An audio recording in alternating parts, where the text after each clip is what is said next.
sa social media ang kwento ng isang dating estudyante na nagtitinda ng turon pero ngayon CPA na. Ang kwento ng kanyang pagsisikap at pagpupursige upang makamit ang kanyang pangarap. Yan ang ibabahagi niya sa atin ngayong umaga. Let's all welcome ang Certified Public Accountant ng Laguna, Miss Joji Papiliara. Good morning, Joji. Welcome sa Net 25. Salamat po sa pag-imbita po. Bati ka na sa iyong mga fans.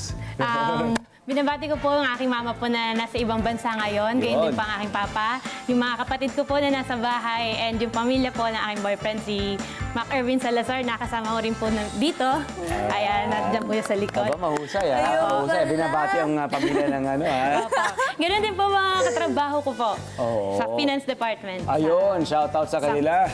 Unang-una, congratulations, Georgie. Kasi kaya binabati niya ang kanyang mga magulang kasi malaki ang kinalaman, of course, ng mga magulang, di ba, sa kanyang success, di ba, yung success story niya.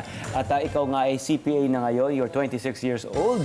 At ngunit bago yan, bago ka naging Certified Public Accountant, maaari mo bang ikwento sa atin ang iyong humble beginnings, nung ikay 10 taong gulang lamang?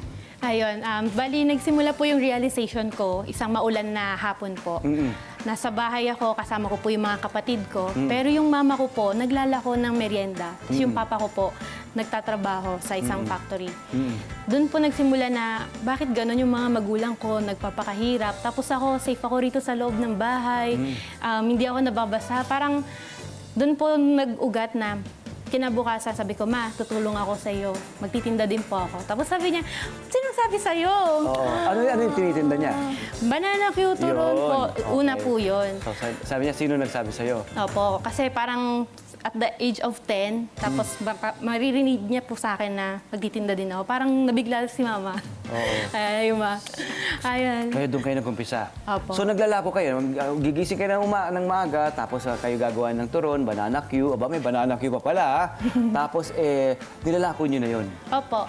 Bali, dati po, banana Q tsaka turon lang po yung binibenta namin. Pero habang tumatagal po, nag-evolve po, dumadami po yung paninda namin. So, from banana Q and turon, naging banana Q, kamote Q turon, karyoka lumpia, nilagang mais, nilagang mane, tsaka po bilo-bilo. O, nasaan na? Nasaan na? Kaya nga, nag-abang kami. Ilan kayo magkapatid? Anim po kami magkakapatid. Tapos, syempre, nagtutulong-tulong kayo para, at masasabi mo bang ito ang nagtaguyod sa inyo, sa inyong pag-aaral?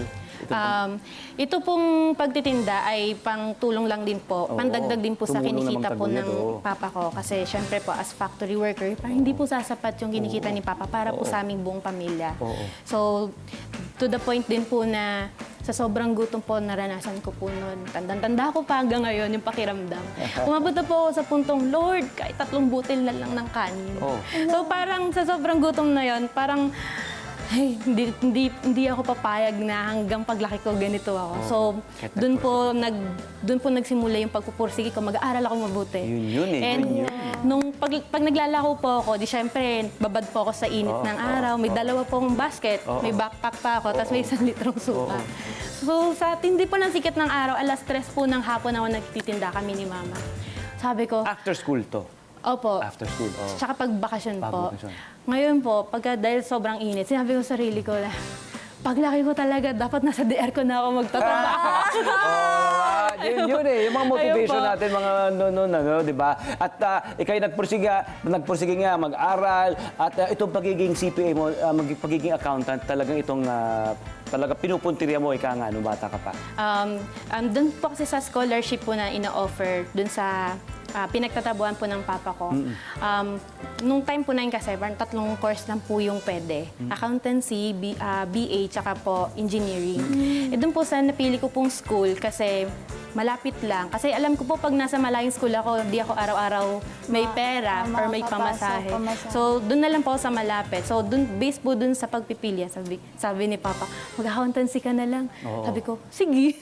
Kahit wala po akong idea talaga, wala yung accountant. Sabi ko, baka math lang din. Magaling ka naman sa math, sabi mo, di ba? Ayun po, sa pagkukwenta po, opo. Ayun. At pagkukwenta rin ng mga binibenta mo, yun yung nakatulog. At ito nga pagiging accountant niya, medyo mayroong mga bumpy na mga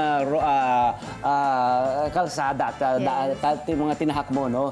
Yan, Ate Joji, balita ko po kasi, nakatatlong take daw po kayo at least nung bago kayo makapasa. Pero as in, naiintindihan ko naman po after hearing yung story ngayon na sobrang dami nyo palang pinaguhugutan ng inspirasyon. Cute na picture mo. Kaya nga eh. Pero sa tingin nyo po ba, ano po yung pinaka nagtulak sa inyo para hindi sukuan yung journey nyo sa pagiging isang CPA?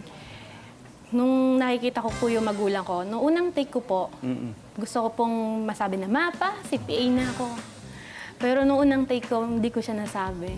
So parang, hindi, dapat ipapasa ko to. So unang take, bali nakatatlong take po ako, technically, dalawa po yon. Kasi yung una pong take ko ay conditional po ang status nun. Doon po sa pangalawa ako nag-fail. Then itong pangatlo po, saka po ako pumasa. Ayun. And then yung pagitan nung paghihintay mo para makapag-exam ulit, gaano katagal ang paghihintay? October 2018 po ako nag-conditional. Oo.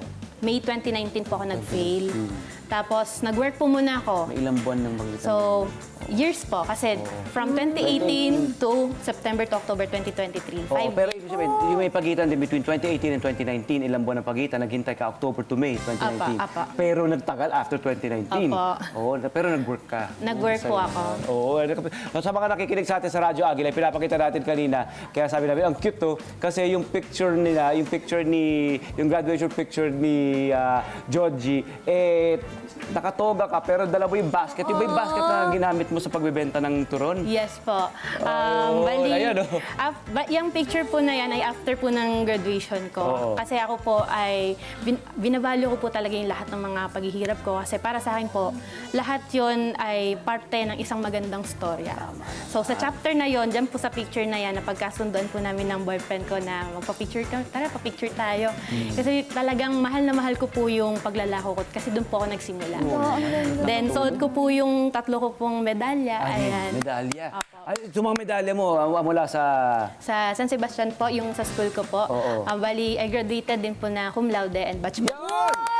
At saka na-mention po kanina, yung sa pinagtatrabahuan po ba ng ni Tito sa factory, meron scholarship. So, Main scholar offer. student din po kayo. Opo. Grabe Yun po ang nagpaaral naman. sa akin ng 5 taon. Congratulations, di ba?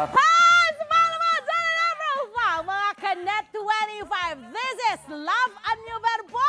For more love, Tunipet, and Arafang updates, just click the subscribe button and follow us on our Net25 social media pages at Net25 TV and Net25 Entertainment Facebook.